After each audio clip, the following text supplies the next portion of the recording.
여러분, 통장에 돈이 얼마나 있습니까? 1,000만 원? 3천만 원? 5천만 원? 많이 모았네요. 대단합니다. 하지만 이상한 점이 있습니다. 10년 전 1,000만 원과 지금 1,000만 원, 가치가 같을까요? 아닙니다. 지금이 훨씬 적습니다. 10년 전 1,000만 원으로 짜장면 1만 그릇 샀습니다. 지금은 6,700그릇밖에 못 삽니다. 3,300그릇이 사라졌습니다. 33% 줄어든 겁니다. 서울에 사는 50대 직장인 김저축 씨는 20년 동안 열심히 저축했습니다. 통장에 2억 원이 있습니다. 평생 모은 돈이야. 안전하게 은행에 맡겨뒀어. 하지만 20년 전 2억 원과 지금 2억 원, 가치가 다릅니다. 20년 전 2억 원으로 강남 아파트 한 채 샀습니다. 지금은 그 아파트가 10억 원입니다. 김저축 씨는 2억 원을 들고 있습니다. 친구는 10억 원 아파트를 들고 있습니다. 8억 원 차이입니다. 더 이상한 건 이겁니다. 부자들은 현금을 거의 안 들고 있습니다. 자산으로 바꿔놓습니다. 빌 게이츠, 워렌 버핏, 일론 머스크. 통장에 현금 거의 없습니다. 전부 주식, 부동산, 사업체로 되어 있습니다. 오늘은 왜 현금을 들고 있으면 가난해지는지, 그리고 부자들은 왜 자산을 들고 있는지 정확히 알려드리겠습니다. 이 이야기를 끝까지 들으시면 여러분의 돈을 어디에 둬야 하는지 알게 될 겁니다. 먼저 현금의 문제가 뭔지 알아볼까요? 현금은 매년 가치가 떨어집니다. 인플레이션 때문입니다. 물가가 매년 3% 오릅니다. 현금 가치는 매년 3% 떨어집니다. 부산에 사는 40대 직장인 박현금 씨는 1억 원을 통장에 넣어뒀습니다. 10년 후 통장에 여전히 1억 원이 있습니다. 숫자는 똑같습니다. 하지만 가치는 7,400만 원입니다. 2,600만 원이 증발했습니다. 아무것도 안 했는데 26% 가난해진 겁니다. 대전에 사는 경제학자 정진실 씨는 설명합니다. 현금은 안전해 보이지만 사실 매년 녹아내립니다. 얼음처럼요. 시간이 지날수록 작아집니다. 첫 번째 진실, 인플레이션이 현금을 죽입니다. 2005년 짜장면 3,000원, 2025년 짜장면 7,000원입니다. 133% 올랐습니다. 2005년 아파트 평균 2억 원, 2025년 아파트 평균 6억 원입니다. 200% 올랐습니다. 2005년 커피 1,500원, 2025년 커피 4,500원입니다. 200% 올랐습니다. 모든 게 올랐습니다. 현금만 그대로입니다. 광주에 사는 60대 이퇴직 씨는 2005년에 퇴직금 1억 원을 받았습니다. 평생 일한 돈이야. 은행에 안전하게 맡겨놔야지. 예금 금리 3%로 20년 보관했습니다. 2025년 현재 통장에 1억 8,061만 원이 있습니다. 80% 늘었네요.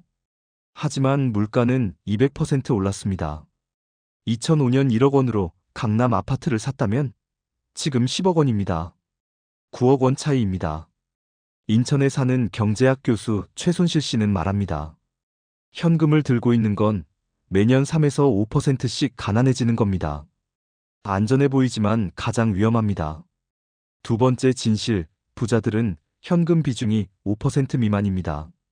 부자들의 자산 구성을 보면 주식이 40에서 50%, 부동산이 30에서 40%, 사업체가 10에서 20%, 채권이 5에서 10%, 현금이 3에서 5%, 현금이 거의 없습니다. 강남에 사는 50대 김부자 씨는 자산 100억 원이 있습니다. 현금은 3억 원뿐입니다. 3%입니다. 나머지 97억 원은 주식 50억 원, 부동산 30억 원, 사업체 10억 원, 채권 7억 원. 김부자 씨는 말합니다. 현금은 생활비 1년치만 들고 있어요. 나머지는 전부 자산으로 바꿔요. 현금은 죽은 돈이니까요. 서울에 사는 재무설계사 박전략 씨는 설명합니다. 부자들은 현금이 녹아내린다는 걸 압니다. 그래서 빠르게 자산으로 바꿉니다. 반면 가난한 사람들은 자산 1억 원 중 현금이 50%인 5천만 원, 주식이 20%인 2천만 원, 부동산이 20%인 2천만 원, 기타가 10%인 1천만 원, 현금 비중이 50%입니다. 10배 차이입니다.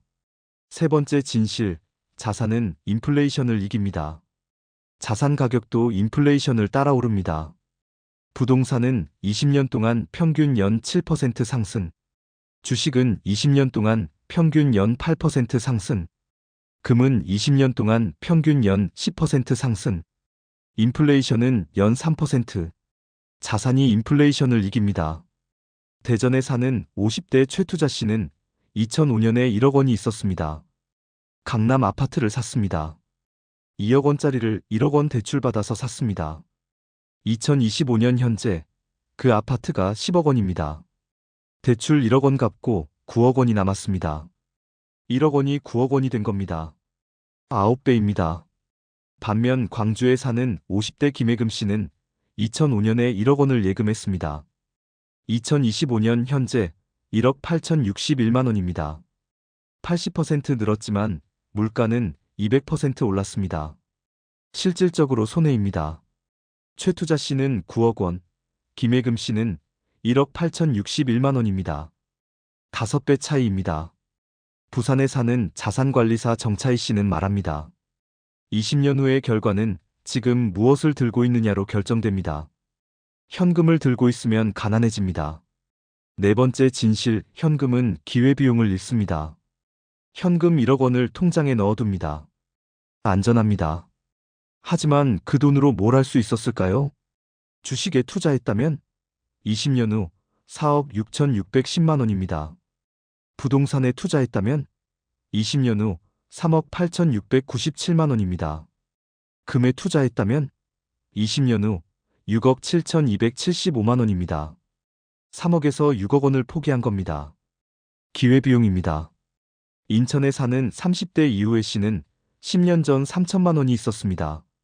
주식은 무섭고 부동산은 빚이 싫고 그냥 예금에 넣어두자. 10년 후 통장에 4,030만 원이 있습니다. 1,000만 원 늘었네요. 하지만 그 돈으로 삼성전자 주식을 샀다면 9천만 원이 됐을 겁니다. 5천만 원을 잃은 겁니다. 서울에 사는 투자 전문가 최기회 씨는 설명합니다. 현금을 들고 있는 건 돈을 버는 기회를 포기하는 겁니다. 안전해 보이지만 가장 큰 손해입니다. 다섯 번째 진실, 부자들은 빚으로 자산을 삽니다. 부자들은 현금이 없어도 자산을 삽니다. 빚을 내서요. 대출을 받아서 부동산을 삽니다. 부동산 가격이 오르면 빚보다 빠르게 오릅니다. 광주에 사는 40대 김레버리지 씨는 현금 5천만 원이 있었습니다. 5억 원짜리 아파트를 사고 싶었습니다. 4억 5천만 원을 대출받았습니다. 총 5억 원으로 아파트를 샀습니다. 10년 후 아파트가 10억 원이 됐습니다. 대출 4억 5천만 원 갚고 5억 5천만 원이 남았습니다. 5천만 원이 5억 5천만 원이 된 겁니다. 11배입니다. 반면 대전에 사는 40대 박현금 씨는 5천만 원을 예금했습니다. 10년 후 6,720만 원입니다. 34% 늘었습니다. 김레버리지 씨는 5억 5천만 원, 박현금 씨는 6,720만 원입니다. 8배 차이입니다. 부산에 사는 부동산 투자자 정비 씨는 말합니다. 부자들은 좋은 빚을 활용합니다. 빚으로 자산을 사고 자산 가격이 오르면 빚은 상대적으로 작아집니다. 여섯 번째 진실, 현금은 세금도 많이 냅니다. 예금 이자에는 세금 15.4%를 냅니다. 1억 원 예금, 금리 3%, 이자 300만 원 받습니다. 세금 46만 2천 원 냅니다. 실제로는 253만 8천 원만 받습니다. 하지만 부동산은 집을 10년 들고 있다가 팔면 장기 보유 특별 공제를 받습니다. 10년 보유 시 양도세 30% 감면됩니다. 주식은 국내 주식은 양도소득세가 없습니다.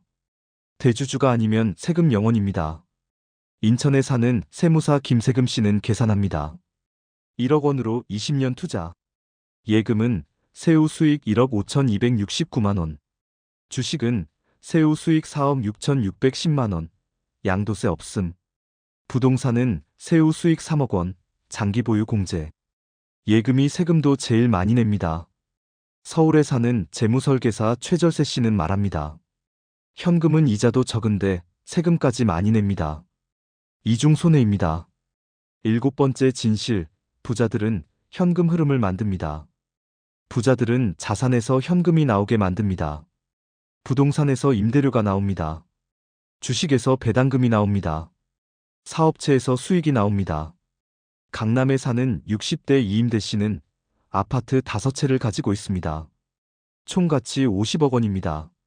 매달 임대료 500만 원이 들어옵니다. 1년이면 6천만 원입니다. 일 안 해도 돈이 들어옵니다. 반면 대전에 사는 60대 박예금 씨는 현금 5억 원을 들고 있습니다. 예금 금리 3%, 1년에 1,500만 원 이자를 받습니다. 이임대 씨는 6천만 원, 박예금 씨는 1,500만 원입니다. 4배 차이입니다. 게다가 이임대 씨의 아파트 가치는 계속 오릅니다. 박예금 씨의 현금은 계속 가치가 떨어집니다. 부산에 사는 투자자 정으름 씨는 말합니다. 자산은 돈을 낳습니다. 현금은 그냥 있을 뿐입니다. 여덟 번째 진실, 현금은 정부가 찍어낼 수 있습니다. 정부는 현금을 마음대로 찍어낼 수 있습니다. 2020년 코로나 때 각국 정부가 돈을 엄청 찍었습니다. 미국은 5조 달러 찍음, 한국은 300조 원 찍음. 돈이 많아지면 가치가 떨어집니다. 광주에 사는 경제학자 최화패 씨는 설명합니다. 시중에 돈이 많아지면 현금 가치는 떨어집니다. 희소성이 사라지니까요. 하지만 부동산은 정부가 땅을 찍어낼 수 없습니다. 강남 땅은 딱 그만큼입니다. 희소성이 유지됩니다. 금도 마찬가지입니다. 정부가 금을 찍어낼 수 없습니다. 주식도 마찬가지입니다. 삼성전자 주식을 정부가 만들 수 없습니다. 인천에 사는 투자 전문가 정희소 씨는 말합니다. 현금은 무한정 찍을 수 있습니다. 하지만 자산은 한정되어 있습니다. 그래서 자산이 강합니다. 아홉 번째 진실, 역사가 증명합니다. 역사를 보면 현금을 들고 있던 사람들은 망했습니다. 1923년 독일 하이퍼인플레이션. 빵 한 덩이가 2천억 마르크였습니다. 현금 들고 있던 사람들은 거지가 됐습니다. 부동산 들고 있던 사람들은 살아남았습니다. 1990년대 러시아 경제 붕괴. 루블화 가치가 99% 폭락했습니다.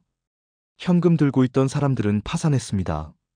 달러나 금 들고 있던 사람들은 부자가 됐습니다. 2000년대 짐바브웨. 인플레이션 1억 %였습니다.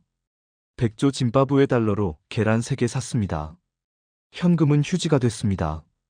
서울에 사는 역사학자 김과거 씨는 말합니다. 역사는 반복됩니다.